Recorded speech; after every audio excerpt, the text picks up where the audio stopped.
A gente fala sobre políticas, definições partidárias para a disputa eleitoral em outubro se encaminham rapidamente. O ex-ministro da Justiça, ex-juiz Sérgio Moro, pré-candidato à presidência pelo Podemos, é um dos protagonistas dessas eleições, tenta se viabilizar como a terceira via, agora em 2022, e ele gentilmente nos atende agora, participa do Jornal da Manhã, inclusive com a presença dos nossos comentaristas também. Tudo bem, candidato? Muito obrigado mais uma vez pela gentileza, pela atenção de estar conosco. Bem-vindo. Bom dia, Thiago. Eu agradeço aqui a oportunidade para falar na Jovem Pan News, falar com você, com a Adriana e com os comentaristas. Muito obrigado. Bom, já para o senhor sobre essas movimentações partidárias. Ontem, Geraldo Alckmin se filiou ao PSB, ao que tudo indica, ele será vice na chapa do ex-presidente Lula. De que forma a presença dele na avaliação do senhor pode dar um fôlego a mais para essa candidatura de Lula e como é que o senhor pretende rebater quaisquer críticas que venham do próprio Partido dos Trabalhadores em relação ao ex-presidente Lula? Ministro. Olha, eu acho que a entrada do Alckmin não muda nada na chapa do Lula, é uma contradição, considerando tudo que o ex-governador Alckmin falou em relação ao Lula no passado, que jamais estaria do lado dele, denunciando os próprios esquemas de corrupção. E se tem alguma coisa que é importante na política é a coerência. Então não muda nada, o Lula continua falando que vai revogar as reformas modernizantes do país, que quer fechar a nossa economia. Não existe nenhuma nota de arrependimento do Partido dos Trabalhadores em relação aos grandes escândalos de corrupção da Petrobras, por exemplo. Então não muda nada. A população brasileira sabe que o que foi o governo do PT do passado não é o fato do ex-governador Alckmin entrar nessa chapa que vai mudar alguma coisa em relação a isso. Na sequência, a pergunta de Ricardo Salles.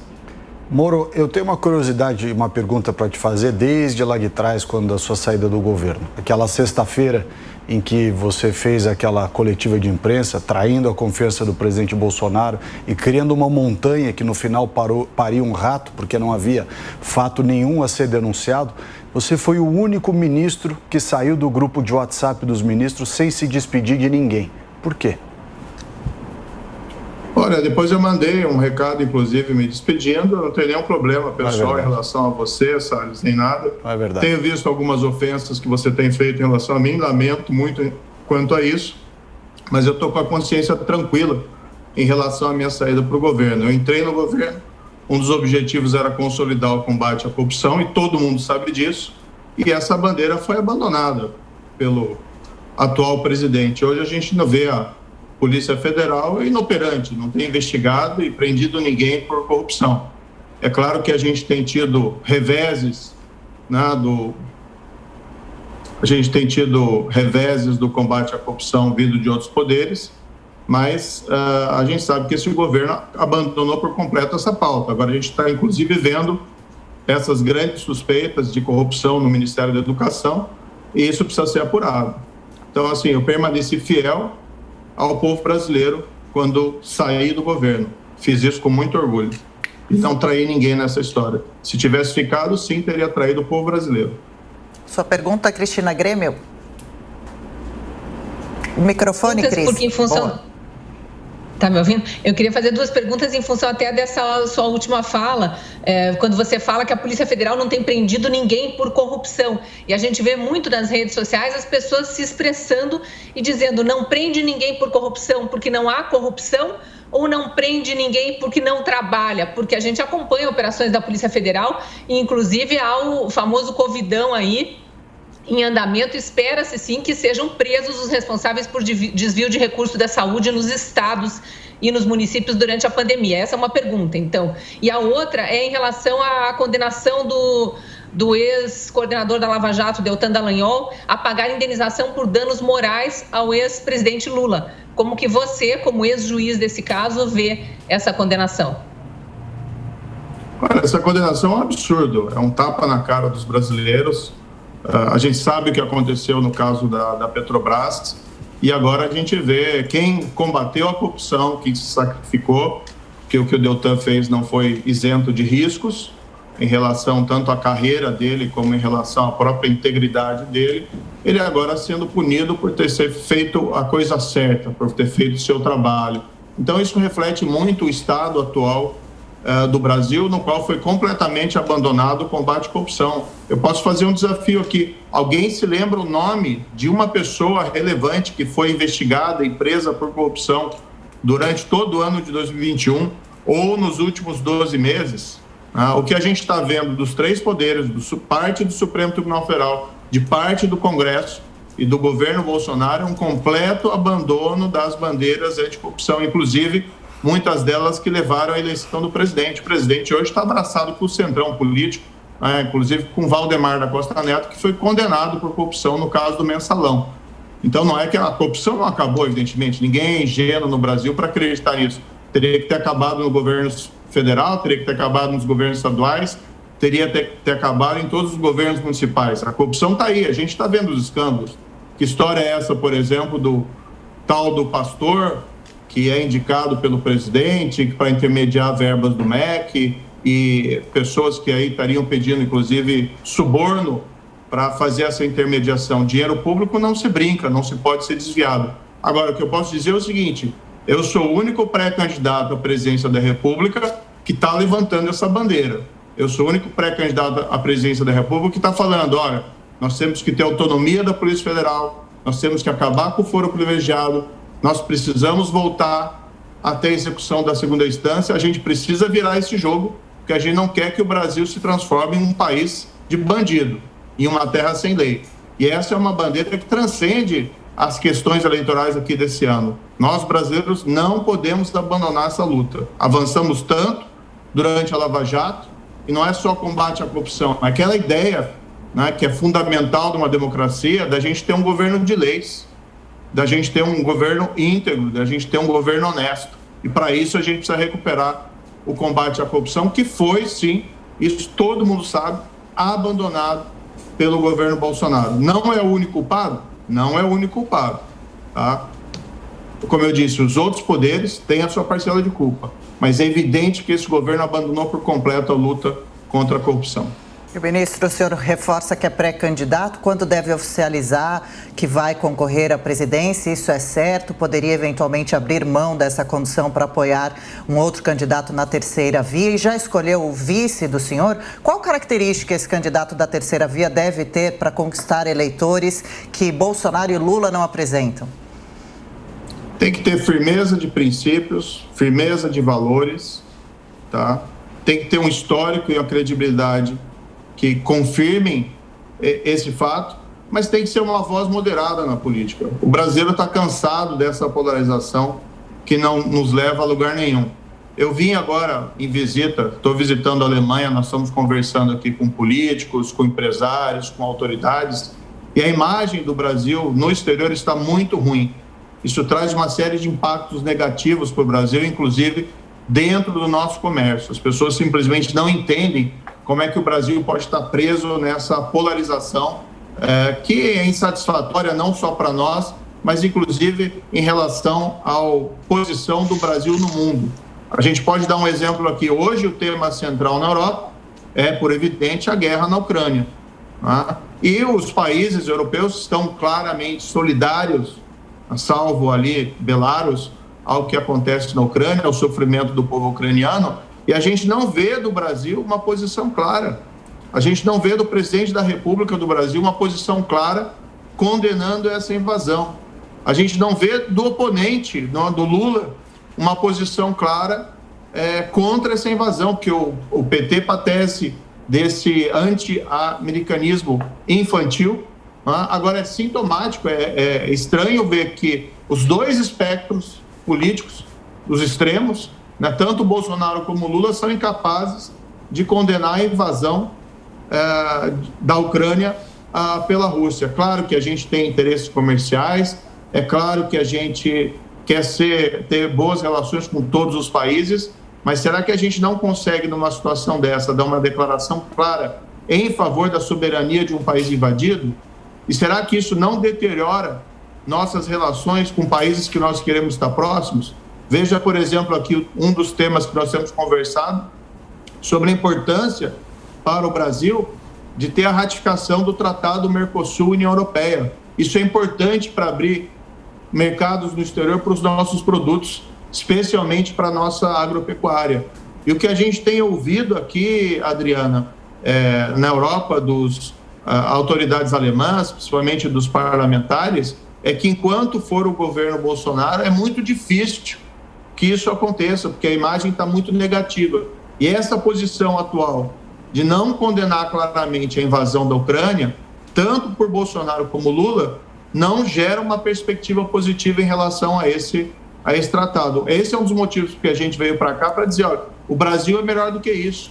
O Brasil tem valores democráticos, o Brasil quer, por exemplo, ser um jogador, um responsável dentro da comunidade internacional. Nós vamos ter aí um mundo agora adiante que vai ter uma grande necessidade de produção de alimentos e a gente precisa abrir os nossos mercados, mas o Brasil precisa adotar uma posição mais responsável no mundo em relação a esses temas. Estamos conversando com o ex-juiz, ex-ministro Sérgio Moro, pré-candidato à presidência da República. Eu insisto um pouco na pergunta da Adriana, candidato, em relação à terceira via. O senhor disse que os brasileiros estão cansados da polarização, mas as pesquisas refletem ainda os números principais para Lula e Jair Bolsonaro, e a terceira via, teoricamente, pelo menos em relação aos números, essa terceira via não decola. O senhor abriria a mão em favor de um único nome dessa terceira via? Isso é possível? Inclusive aqui os jornais de São Paulo hoje especulam que João Dória não estaria querendo se aproximar do senhor. Existe uma tentativa de aproximação da terceira via ou não?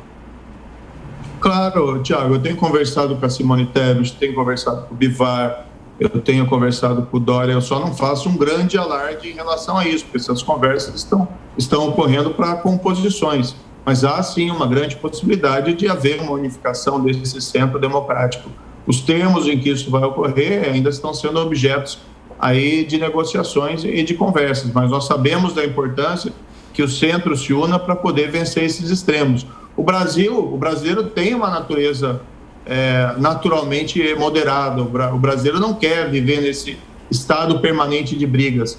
É um povo que tem valores muito determinados em favor, por exemplo, da honestidade, quer a volta do emprego, do crescimento econômico e não quer ver a continuidade dessas brigas.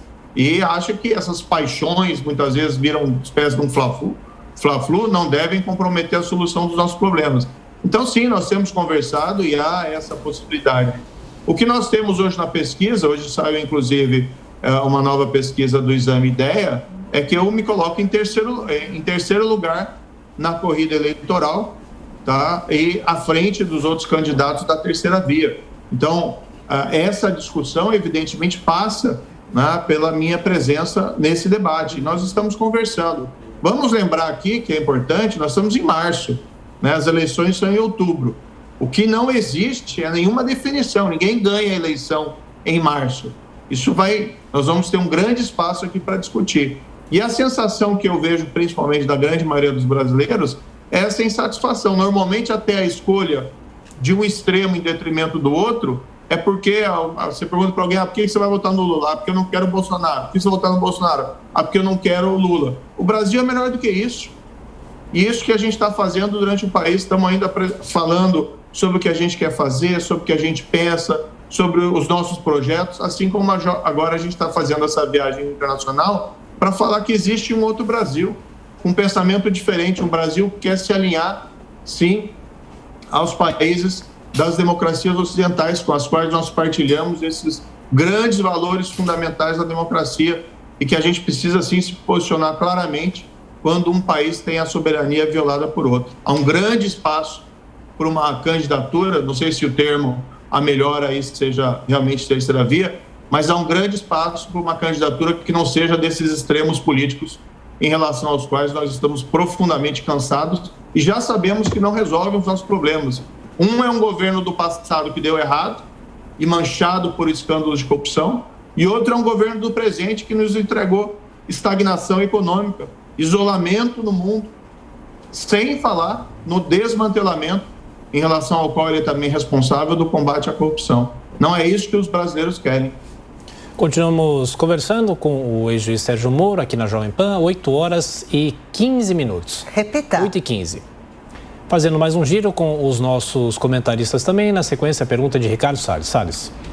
Moro, eu tenho visto algumas declarações suas e agora, inclusive, na viagem sobre a questão ambiental brasileira.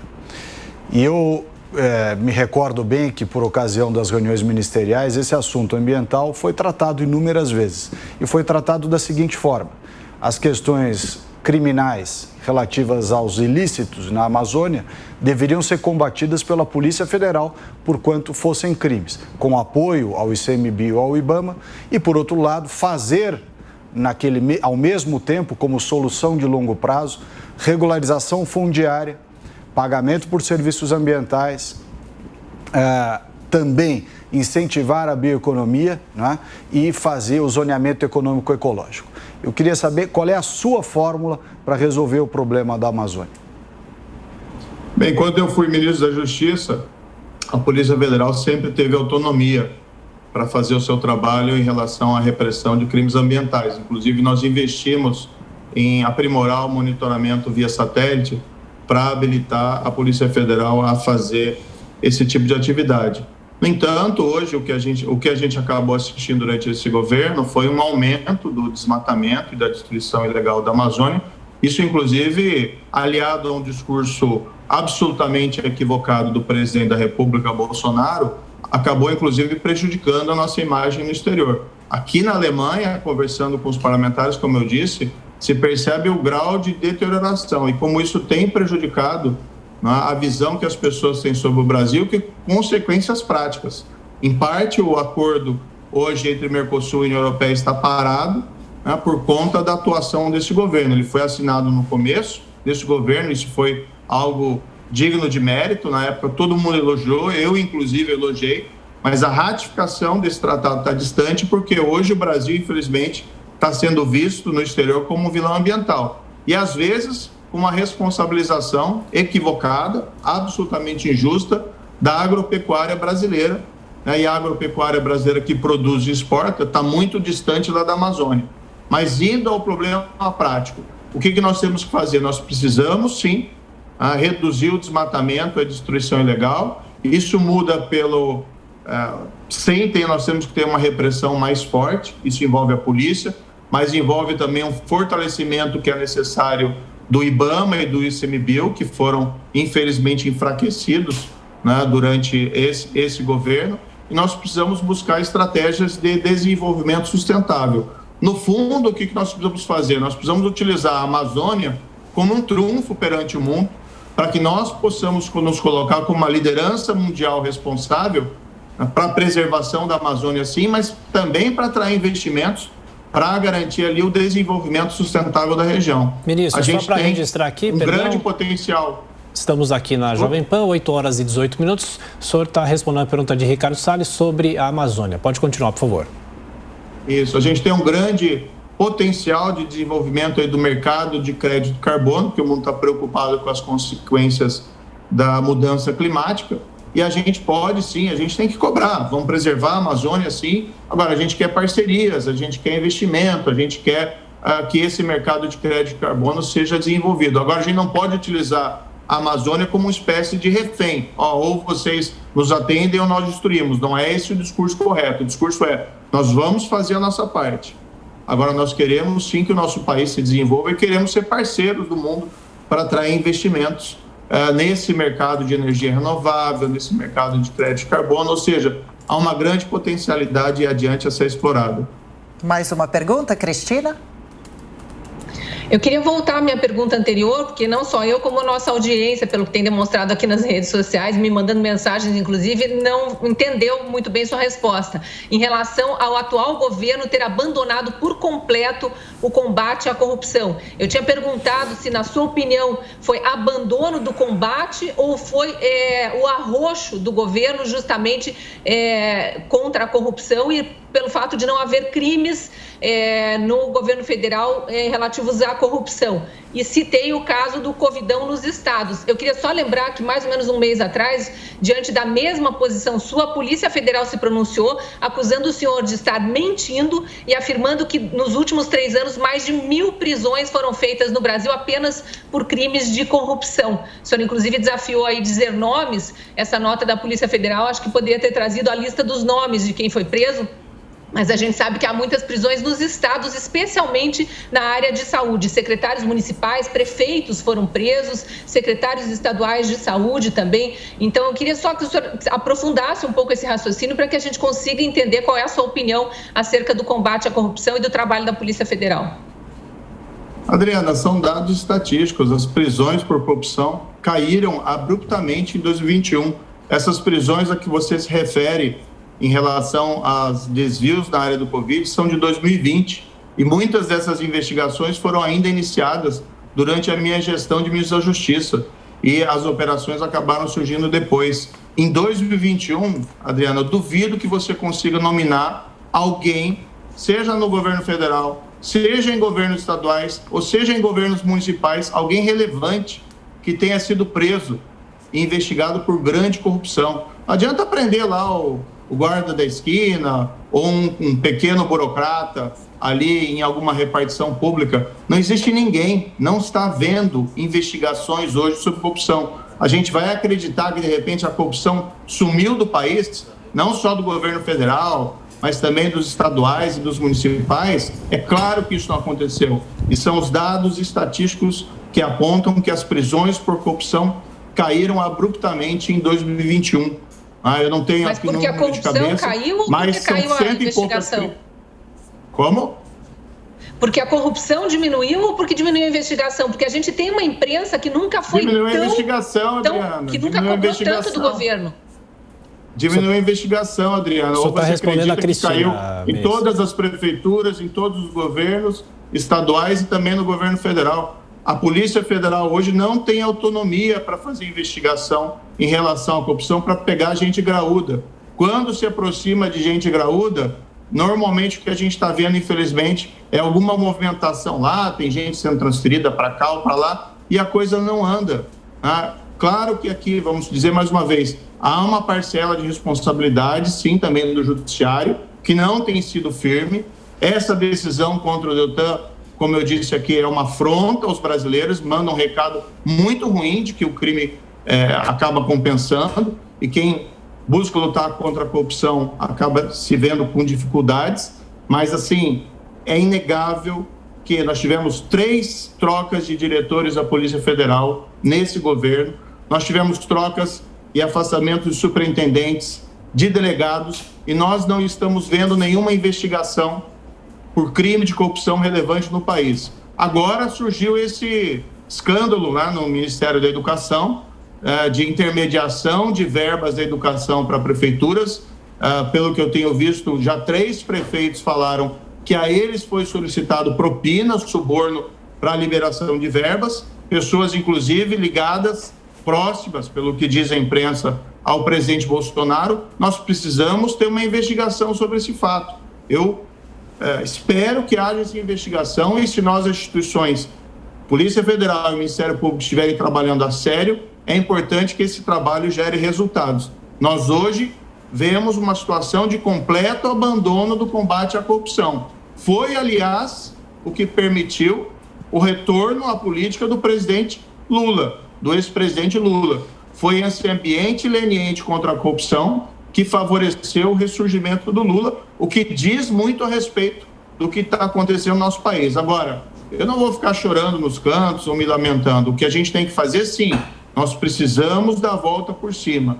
Nós precisamos, nessa campanha eleitoral de 2022, discutirmos que espécie de país nós queremos ter. Uma terra sem lei, um país de bandido, ou nós queremos voltar ao tempo em que nós combatíamos a corrupção e, inclusive, éramos elogiados internacionalmente a esse respeito.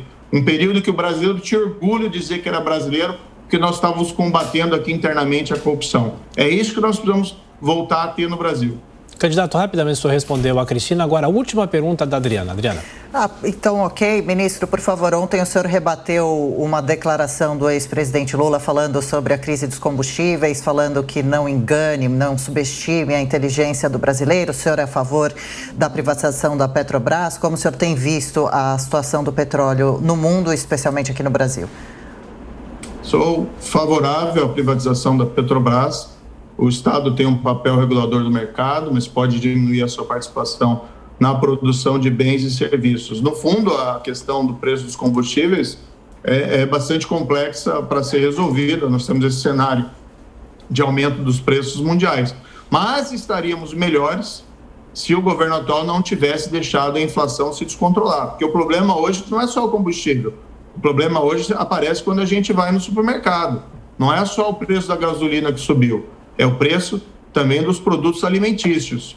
Isso gera uma série de preocupações. Se a gente for deixar a inflação se descontrolar, se a gente for, como resultado, ter essa elevação enorme dos juros no país, nós não vamos conseguir gerar as condições necessárias para o Brasil voltar a crescer e, com isso, voltar a ter empregos, que é o que principalmente a população quer.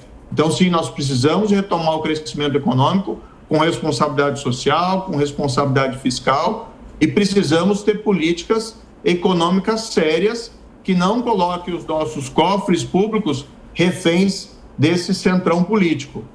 Que a gente está vendo hoje, aparentemente o governo está com essa política de gastar o quanto for possível para ganhar a eleição, e a gente sabe que essa conta vem depois. Isso não resolve os nossos problemas. Nós precisamos, na verdade, Adriana, retomar aquele espírito de reformas. Nós precisamos fazer as reformas para modernizar o país e voltar a ter empregos. A solução para esses problemas não é a volta lá à década de 70, uma política econômica da década de 70, como quer o Lula, e nem a política econômica atual do governo, que nos levou à estagnação e provavelmente está nos levando a uma recessão no final desse ano. Nós precisamos ter um governo assim voltado para o futuro, para a inserção do Brasil nas cadeias produtivas do mundo, para a gente poder voltar a crescer. As pessoas querem emprego e crescimento econômico. Nem Lula nem Bolsonaro oferecem isso. Ô, ministro, deixa eu só passar uma informação para o senhor aqui, eu já até aproveitando para o senhor rebater. O ex-presidente Lula postou agora há pouco no Twitter dizendo o seguinte: já tive José Alencar de vice, que eu não conhecia antes, mas tive o prazer de conviver com uma das pessoas mais extraordinárias que conheci. O Alckmin já foi meu adversário em 2006. Isso não é problema, porque estamos tentando construir uma proposta de reconstrução aqui do país, ou seja, ele já sinalizando essa possível aliança. Se o senhor quiser fazer um comentário, o que isso representa, o que isso significa, ele falando sobre o vice em um minutinho, por favor. Tiago, para mim não representa nada, porque quem vai ser o presidente, no caso de Lula for eleito, e não vai acontecer, vai ser o Lula, não o Geraldo Alckmin. E como é que você consegue justificar todas essas contradições? O Alckmin, quando foi concorrente a presidente, lá em 2018, lá em, 2006, ele sempre foi um crítico severo do Partido dos Trabalhadores, o que parece que um caso de oportunismo político. E o Lula, com as declarações dele, não reconhece os escândalos de corrupção da Petrobras, ou seja, que parece que vai fazer tudo de novo, porque se você não reconhece que fez os erros do passado, eles tendem a se repetir. Fala em controle social da mídia, que é uma forma de defender veladamente a censura, a você impor conteúdo aos telejornais. Quando veio aqui a Alemanha, isso o pessoal tem comentado aqui na Alemanha, ele elogiou o Daniel Ortega, a ditadura da Nicarágua. Não consegue dar uma declaração em favor da Ucrânia, que foi invadida pela Rússia. Ou seja, a gente começa a duvidar das credenciais democráticas do ex-presidente Lula. E, no ponto de vista da política econômica, o que o Lula tem dito por aí, se ele realmente pretender fazer isso, vai ser um desastre econômico. Vão ser 4 anos, de novo, perdidos pelo Brasil. Então, o fato de você chamar a pessoa X ou Y como vice não faz diferença quando você vê esse cenário. O que nós temos que discutir é que são os projetos, as ideias e... infelizmente, os projetos, as ideias do Lula ainda são lá da época anterior à queda do Muro de Berlim. Não vai funcionar no país, não funcionou. A gente tem que ser aqui bastante claro. A maior recessão da história do país, quando as pessoas sofreram, perderam o emprego, foi em 2015, 2016. Sim, foi no governo do PT. Ok. A presidente era Dilma, mas ela foi plantada no governo Lula. Foi um resultado de políticas econômicas equivocadas do governo Lula. Eu tenho certeza que isso não funciona. A gente já testou isso antes e não funciona. Não vai ser chamar o Alckmin que vai fazer qualquer diferença nisso. Conversamos com o ex-ministro, ex-juiz, pré-candidato do Podemos à presidência da República, Sérgio Moro. Muito obrigado mais uma vez pela atenção, pela gentileza. Até a próxima. Obrigado, Thiago. Obrigado, Adriana. Agradeço também ao Salles, aí, a Cristina pela participação aqui, pela oportunidade. Tenham um bom dia a todos. Bom dia.